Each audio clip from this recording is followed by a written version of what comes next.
Welcome to Wise Up Governance and Boards podcast, brought to you by 3 Wise Owls Governance Consultants. Covering hot topics in governance, risk, latest regulatory changes, and issues keeping directors and executives awake at night. Here are your hosts, Ainslie Cunningham and Deb Anderson.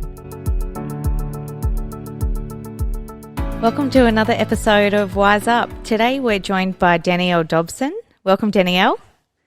Hi Ainslie, hi Deb, thanks for having me on the show. Yes, thanks for joining us. So Danielle is an author, speaker, coach and advocate. As a CPA with extensive 14-year corporate experience, Danielle has covered everything from private practice to multinationals and has lived and worked in 4 countries, identifying the high level of stress and overwhelm experienced personally and by working mothers.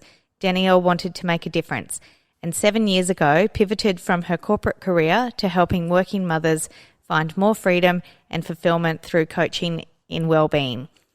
Her experience with her coaching clients told her that the answer wasn't purely in wellbeing. There was something else that is holding professional women back from having the lives they really want. Driven by the mission to find answers to why the daily juggle for balance between work and life is so elusive for women in high-pressured roles, she interviewed over 50 women and a few good men in leadership positions across a diverse range of industries. Through this work, Danielle learned what works in helping women use what they already have to get what they actually want, and she shares this in her book, Breaking the Gender Code. Now Danielle uses this body of work and experience to help women to break free from the gender code that has been holding them back. Working with individuals and organisations, she creates clear pathways for women to unlock their full potential and step into positions of leadership and influence without excessive self-judgment and parent guilt. What a wasted emotion that is. Danielle also helps organisations understand the impact of the gender code in their business so they can leverage the power of the high-performing women they already have, attract the right female leaders into their organisation, develop a competitive advantage over industry rivals and boost their bottom line performance. Wow, impressive. Welcome, Danielle. Great, thanks for having me. Well, that just sounds really great, doesn't it? It's like, who doesn't want that? Absolutely. So tell us a bit about the gender code. The gender code. Okay, so the gender code I discovered through my research, and it was actually unintended. And just to go back a little bit and give you a bit of a story behind the whole project, I started off as a market research project because I wanted to understand the women that I was coaching better. So I wanted to be able to support them better. And I was at a stage where I was feeling stuck myself. I was thinking, how am I going to juggle these 2 worlds of being a parent, a single parent, and being in the workforce and do a really good job of both? So I was on this mission to understand, how can we do both, and wanting to find the people who were doing it well. And I wanted to understand their unique perspective and how it influenced, being a parent influenced who they were at work as a leader, and how being a leader influenced how they parented. So it set me off on this market research project. So I called it the Wonders of Women Leaders Research Project.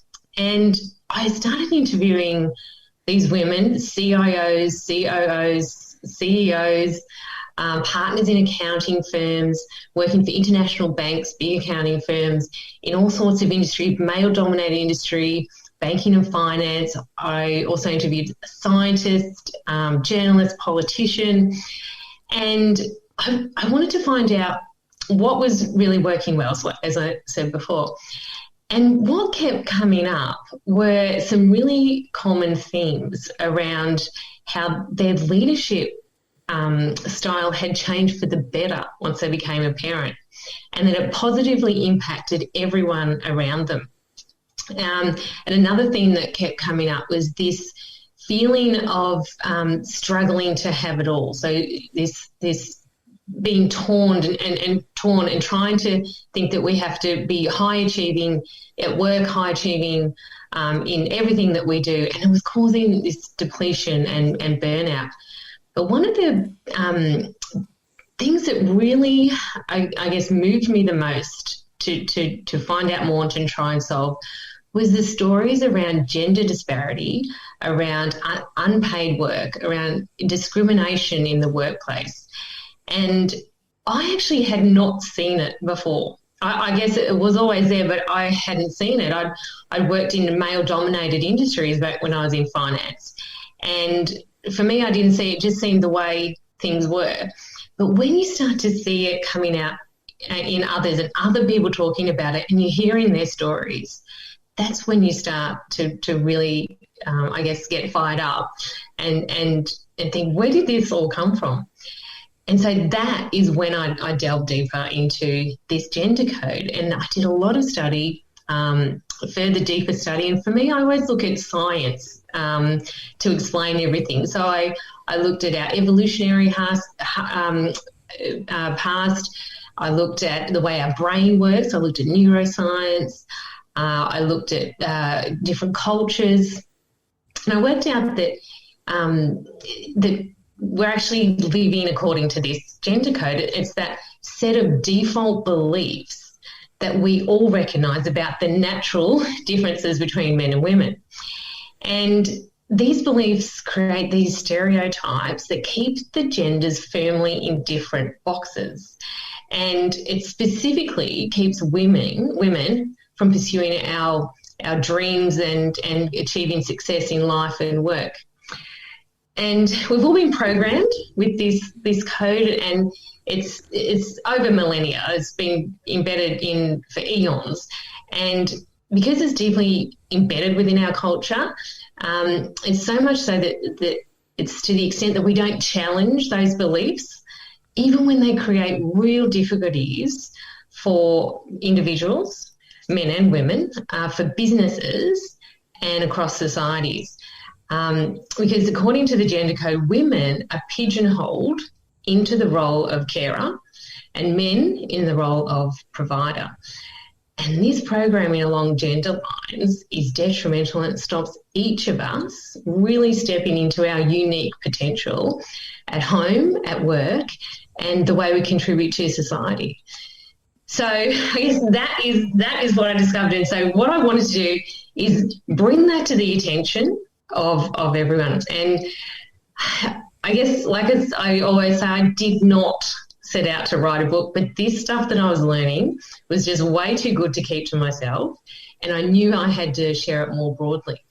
And so I had a bunch of research, all these transcripts. I was very fortunate enough to interview people who were okay with me recording, and it had all this research, and I said, right, I need to do something with this. So then I wrote the book with a lot of help from really talented people. And I thought this needs to also get out into organisations and businesses, boards, to illuminate this and then provide some solutions. So I didn't just stop with this is the gender code and this is what it's doing. Also, I also put together a kind of a framework for women and businesses to be aware of the code, but then to use what they already have to achieve what they want, rather than another thing to add to the to-do list, but looking at what they already have and leveraging that to get to where they want to. So, yeah, I guess that's a really long response, isn't it? It's fantastic to hear about that. And so what sort of challenges is this bringing up for boards and leadership teams? That's a really good one. I guess if we start with boards, something that I've been really curious about, because the data that we have right now, the latest report on the Gender Equity Insights 2020, produced by the West Curtin Centre, in using all the data, it's a longitudinal study using data from the Workplace Gender Equality Agency, which is data that has to be reported by companies with over 100 employees. And there's about 98% compliance. It's not you don't get fined or anything if you don't comply, but all this data on gender statistics has to be reported to the Workplace Gender Equality Agency. So using that data, the West Curtin Economics Centre has use that, and they've come up, the latest 2020 Insights report shows us that there's a direct causal link between having more women in senior leadership roles and key management roles and the performance of your business. So in terms of profitability, business performance and productivity. And like I've got the numbers here so that I'm completely accurate. So if there's an increase of 10 percentage points or more for women in higher level management positions and boards and senior roles, the Australian, the ASX listed companies, this report shows that there's a 4.9% increase in company market value, and that can equate to 78.5 million Australian dollars. Wow. The numbers are in, and appointing a female CEO, there's a 12.9 percentage increase of outperforming equivalent organisations in this sector by 3 or more different metrics. And I mean, I could go on. There's lots of other, but now we can find causal links. So this is relatively new, and it's groundbreaking, and it's a world first report, because for a long time there's been the sense, and there's been some evidence, but it hasn't been as rigorously, compiled, rigorously put together and scrutinised, and using, like I mentioned, longitudinal data. So this information has been started to be collected in 2012. So Julia Gillard, when she was the Prime Minister, created this measure, and so we have years of research. And so in terms of bottom line, because we like evidence, we like data, we like to have, the real numbers to help us understand the real true impact of having gender diversity. So we've got it now.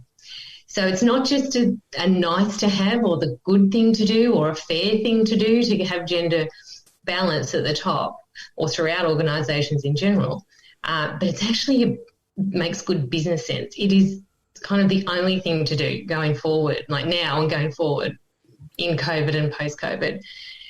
So I guess, when we look at challenges, what are the challenges to that? So what I'm hearing generally, in terms if we go straight up to the board, okay, we'll start with the board. We do have an increased number of women in board positions on the ASX, I think 300. We've got 31.3%. We've hit that recently.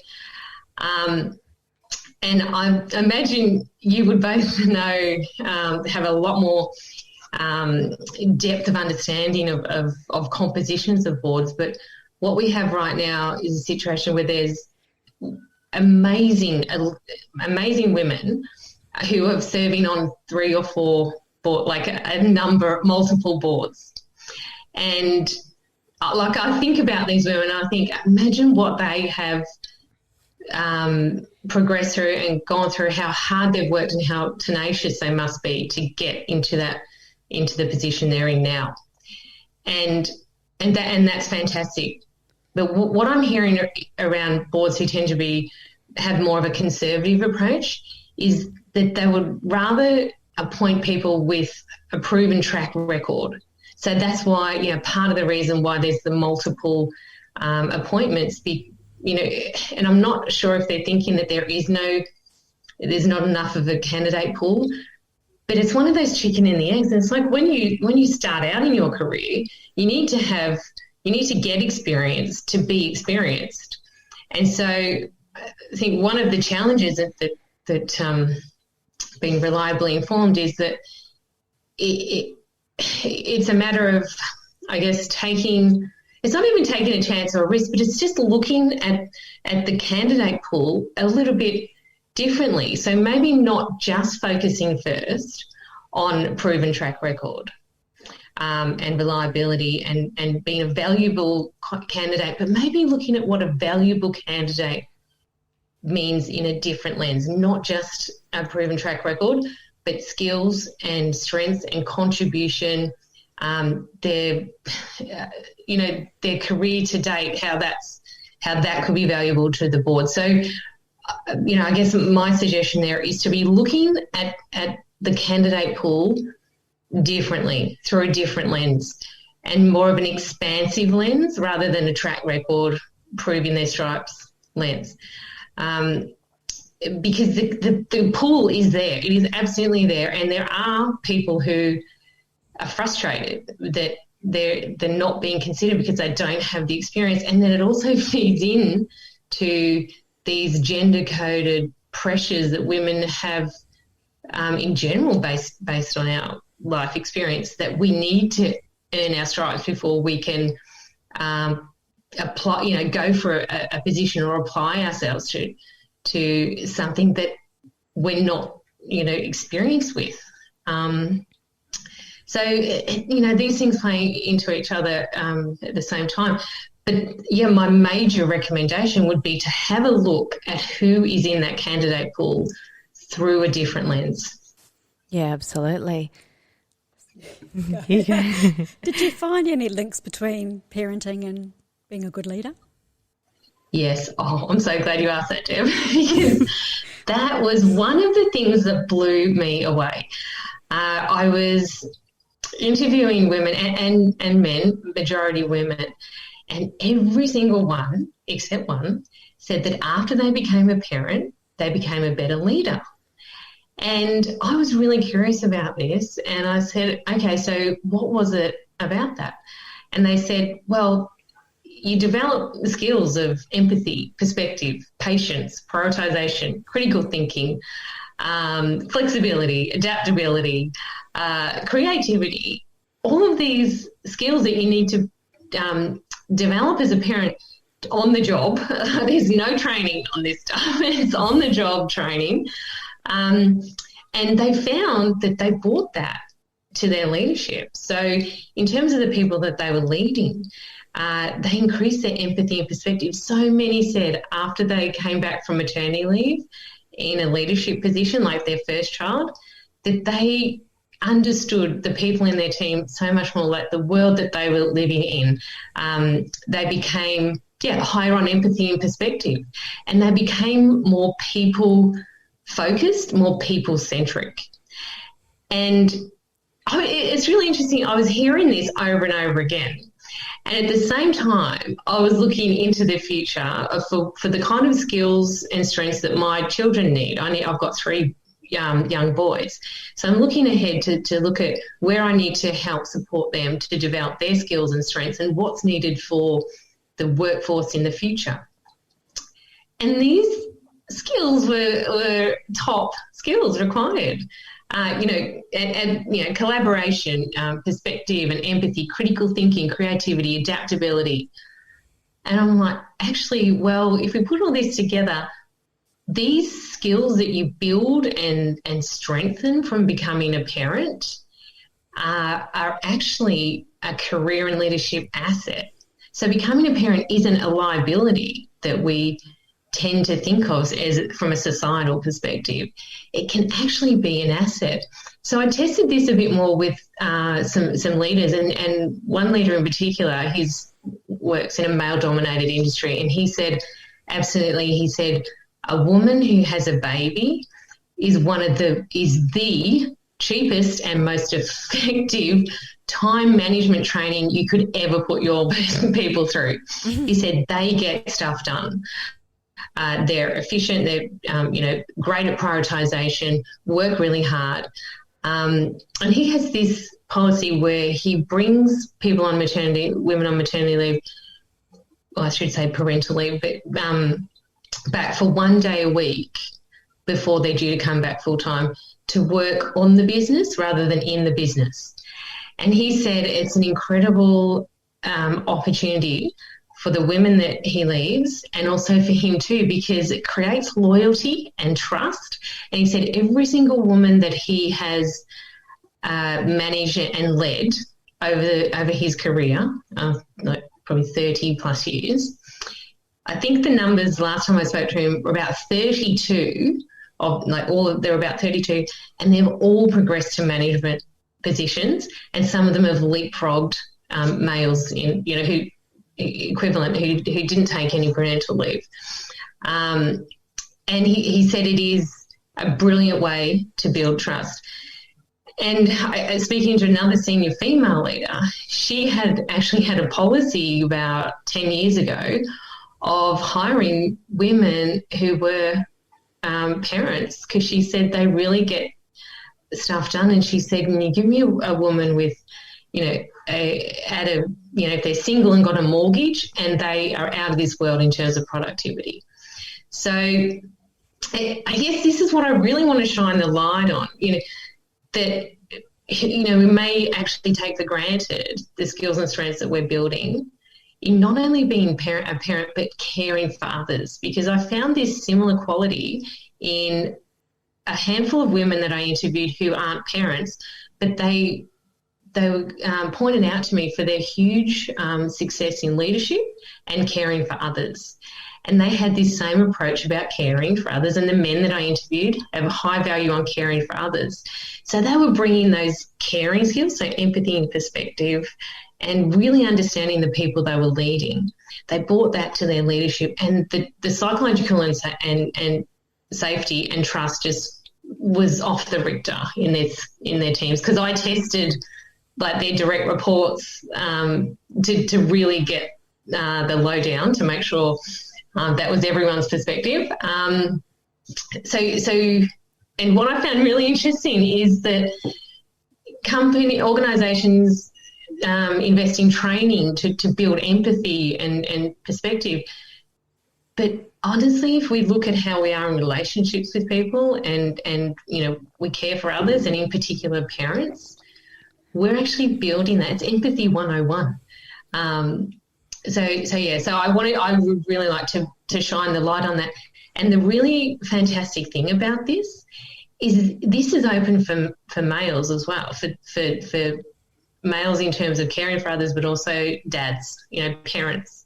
And this is why it's really important to not only create pathways for women into leadership, but also to create pathways for men into the home to be able to share the care. So that was a really exciting thing that I found about my research. It's not just about progressing women, but it's progressing people with those highly sought after skills and strengths that we really need right now and into the future.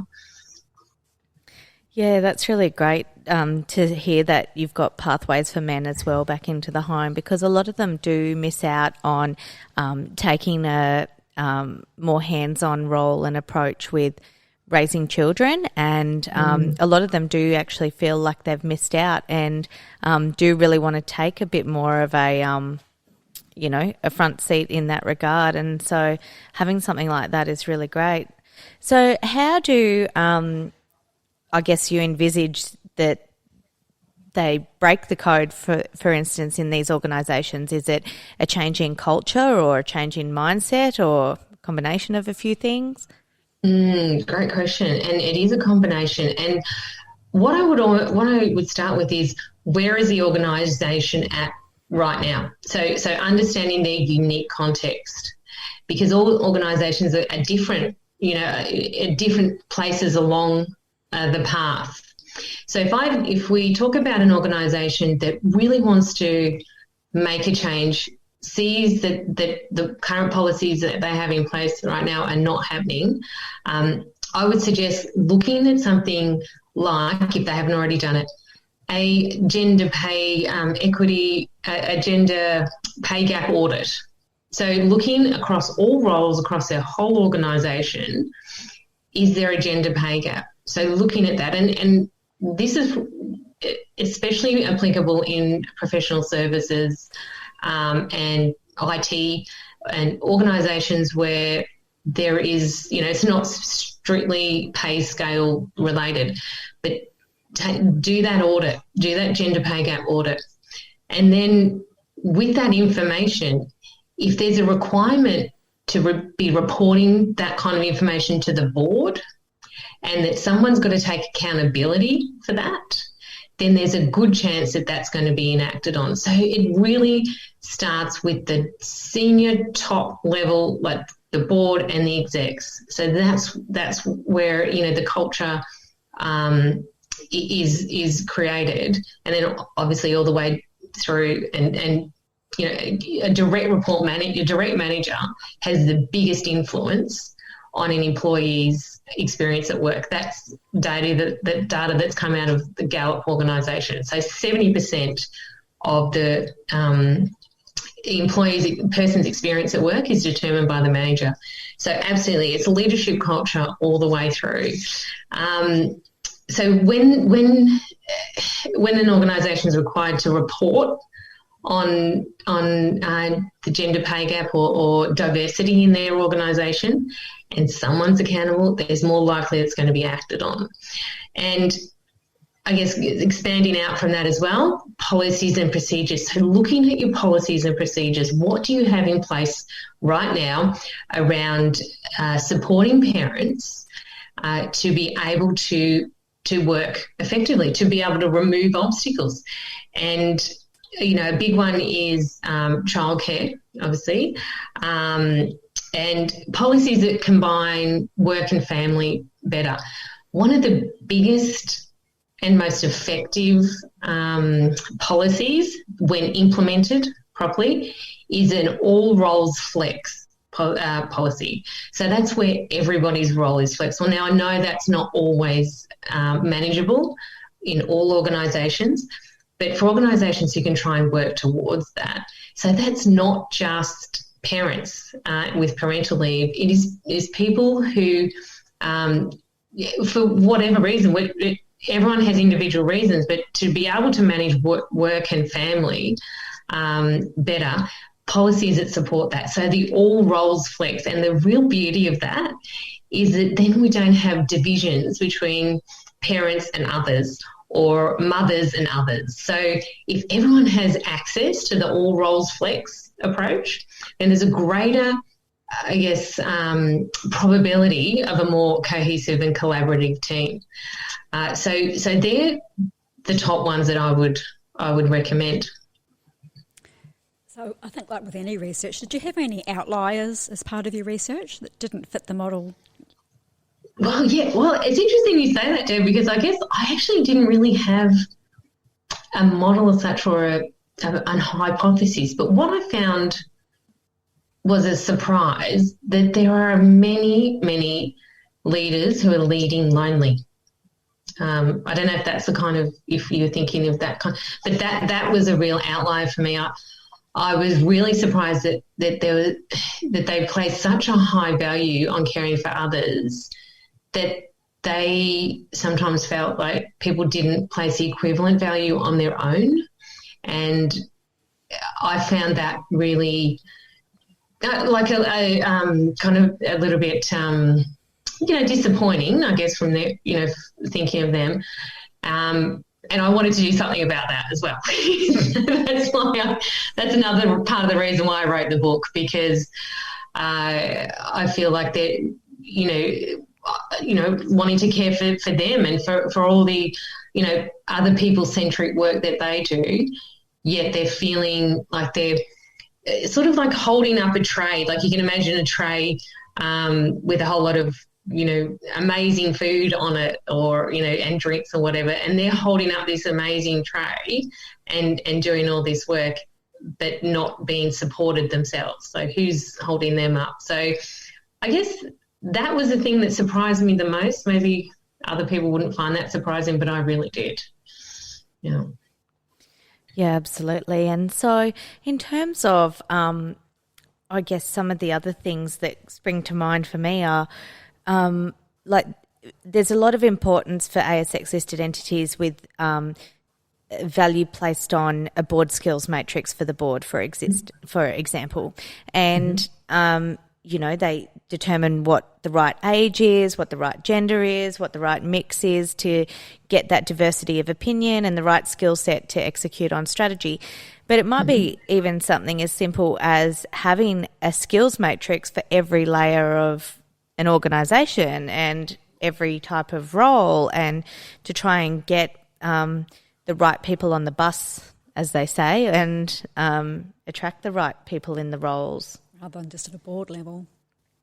That is a brilliant idea. Yeah, absolutely. Because unless organisations really put some structure and framework around these kind of initiatives, they will float around. So absolutely, I think that's a brilliant idea. Following, and that fits that same model about culture starting at the top. So using the same tools that we're using at the very top and filter that all the way down. Yeah, so that's a fantastic idea. And I think too, with certain investment mandates and things like that coming in from, whether it's large superannuation funds or other type of attracting investment opportunity, there's certain quotas placed on that at the moment for the top end of the ASX to have gender targets and increase in those gender targets because the last couple of years, there was a trend backwards in representation of women on boards. So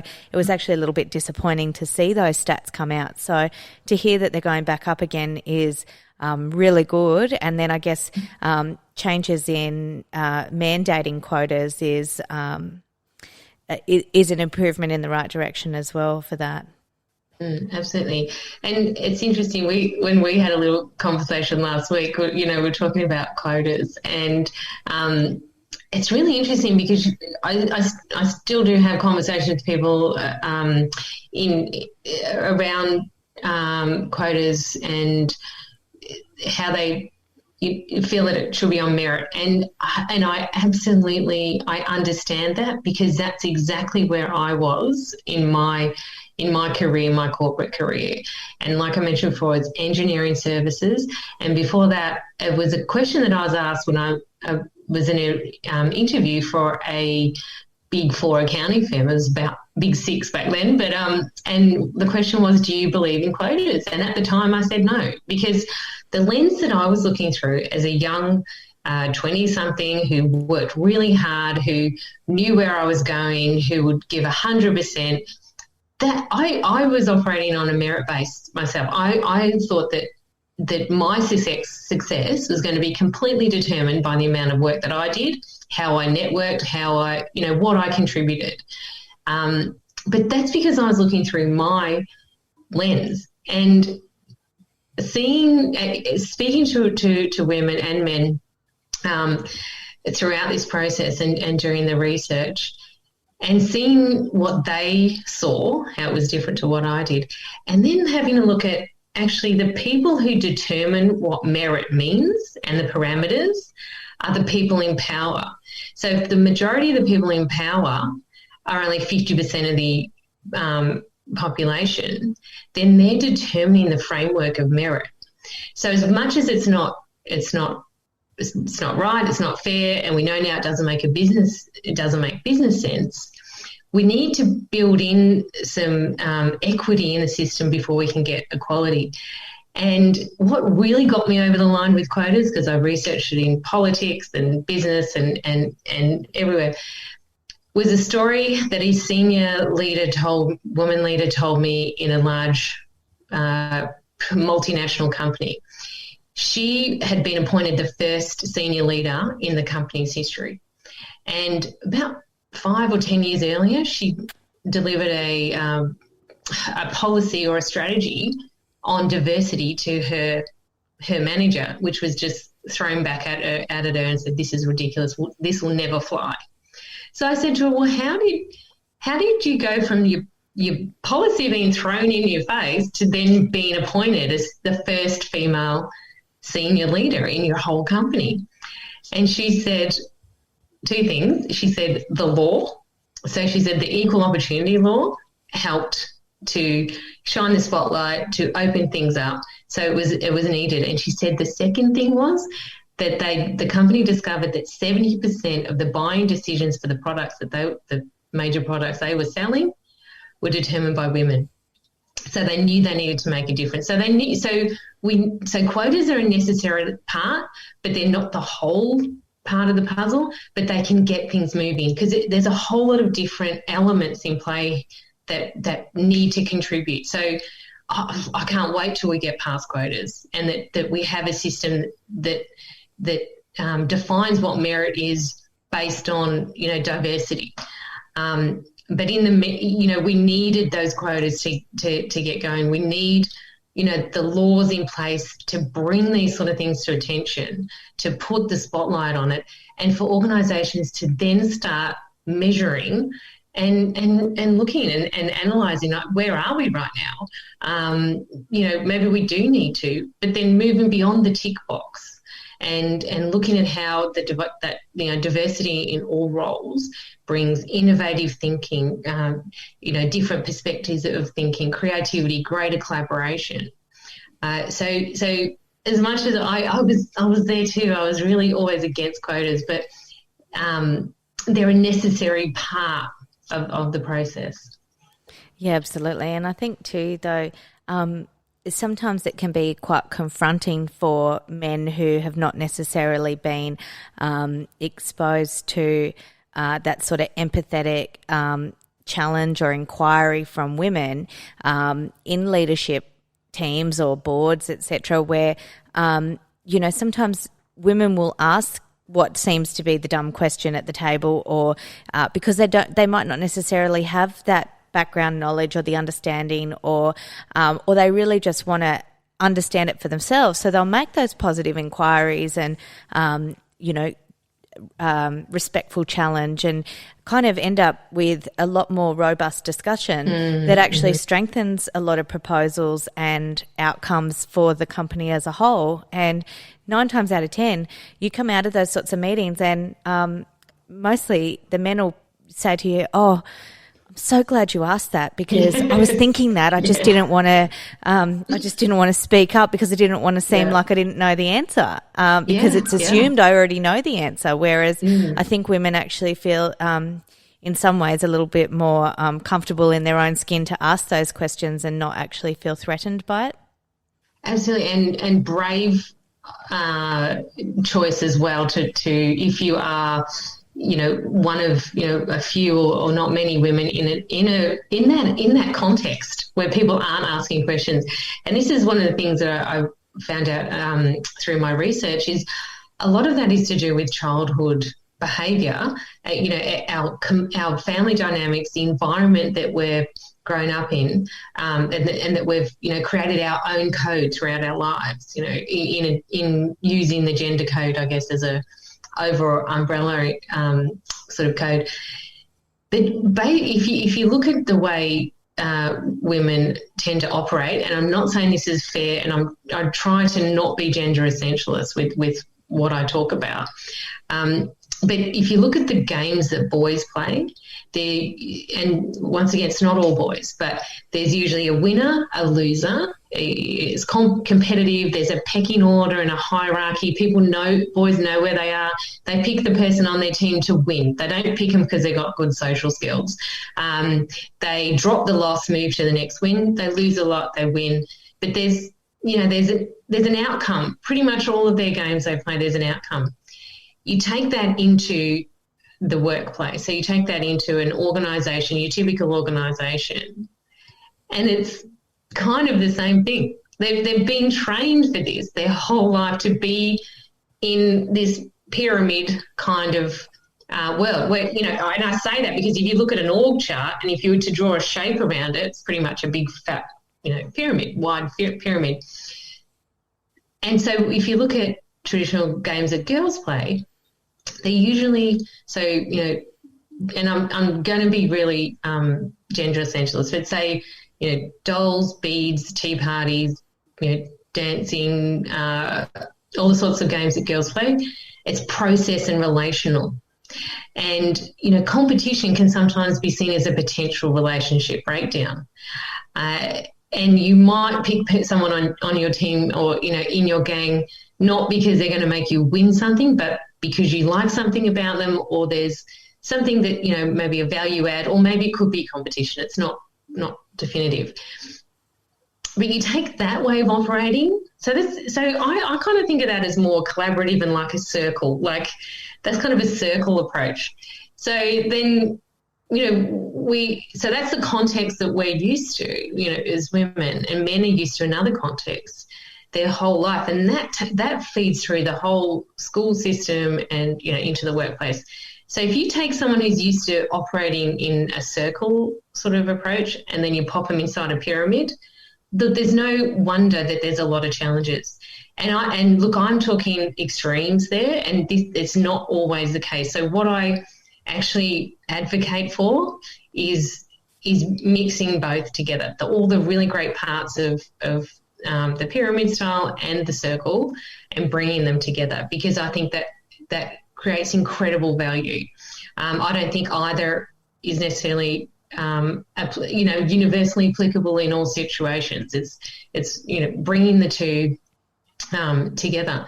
And I guess what I would say also is I found that based on that kind of approach and that conditioning and the programming and the gender code, what happens a lot is that men tend to process internally, and then they need to have the answer and then they'll speak. Whereas women will tend to process externally, talk about it, get input, use our words, and then come up with an answer collaboratively maybe, or getting enough input. And I'm not saying it's definite or that's the way it always happens, but quite often as a leader, and in particular men, feel that they need to have all the answers. So they may not speak until they have the answers, but what they really need are the good questions. So the good questions to bring out the answers in the group. And this is the real beauty, like you mentioned, Ainslie, of having more women in the room, because it's helping them to feel safe and that it's acceptable to do this. But it's a lifetime of training they've had in a different context. So bringing all of that together is incredibly valuable. Yeah, and another thing I'd seen was an interview that Andrew Denton had done with Julie Bishop, and it was around gender deafness in the government and politics, and saying how, she'll say something or come up with an idea, and then a few minutes later a man would say the same idea, and then they'll go, "Oh, that's brilliant." And it's like, well, what happened to my idea? And when I seen this interview, I was like, oh my gosh, like I totally resonate with that, because so many times I'm like, what about this? What about that? We could do this, we could do that. And quite often people are just like, oh yeah, whatever. And then all of a sudden, the guy beside you goes, well, what about this? And it's exactly what you said. It's like this whole gender deafness element. Part of it's parenting too, isn't it? I mean, no matter what gender, they don't have to fit into a box. You just go, there's equality here. You can be whatever you want to be. Yes, absolutely. And it's really interesting. I'll just quickly speak about your the gender deafness, which is really great. And there was a cartoon even before that called the Mrs. Triggs question, and it's exactly what you mentioned, Ainslie, and that's in my book, actually, my research. And I wanted to find out more about that as well, like what is going on, because people were sharing that with me too, the gender deafness in meetings. And I came across some work by a woman, an amazing professor in the UK, Margaret, and I can't believe I've forgotten her name, but she has this, Margaret, I'll find out, but she has this amazing book, very small, tiny little book on women and power. And her research and assumptions on that is that it's not necessarily what we're saying, right? Because not as we might think, oh, maybe I spoke, maybe there's too many words in there. Maybe it was maybe it needed to be briefer, all of these things. But she takes it right back to the skill and the pastime, the mission for men around oratory, so speaking in public. So that was one of the most powerful, manly things you could do in the ancient times, like the ancient Greeks and Romans, and probably even before that, all the time. So speaking with a powerful, language and speaking to people was the most influential thing you could power you could have, way before the internet and everything. So it was a power. And all throughout Western culture and literature, women have not had a voice. We've had a voice on women's issues and children's, but not really had a voice in the literature around other important issues. And she says that and she gives loads of examples. It's an excellent book. It's very small and a quick, easy read, or you can get it on Audible as well. Mm. But she says, if you think about how we speak about voices even, so we talk about, the strong, powerful, deep voice of, indicating masculine authority, or the high-pitched cowardice of an emasculated man. And we don't associate the same level of power, respect and influence with that voice. So if you think of women's voices, how they come across, it's exactly the same thing. But then she says as well, it's not that it's just the tone, it's that we don't hear power and authority in women's voices because they're coming out of women. So when you do, you're yelling at the kids to get the shoes and the backpack on the way out the door, or the lunchbox, and then you just come off sounding like a psycho. Exactly, like this shrill, fishwife, whatever. And people don't kind of tend to respond well to that. No. For a number of reasons.